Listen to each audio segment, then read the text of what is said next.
Hello, traders. FX Pip Collector here. Today is Thursday, November 13th, and this is my analysis for the Aussie US dollar, and we're on the daily time frame.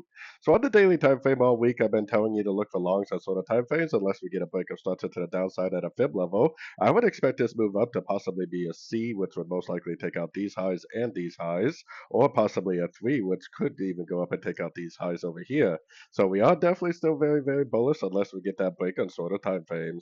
Going down to the 1 hour time frame, I think the most recent structure is right here. This is roughly a 2 hour time frame structure. If it breaks below here, then I will be happy to become bearish. More than likely, anything we see to the downside is nothing more than a pullback within an uptrend because we do not have a Fibonacci bounce and we definitely do not have like that double top, that 3, 4, 5 shape and a break of structure yet.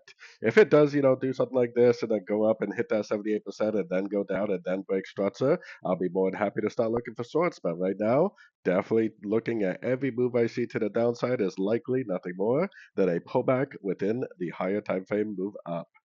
So anyways, don't forget to check out my website linked over here in the corner. And as always, thank you for watching and happy trading.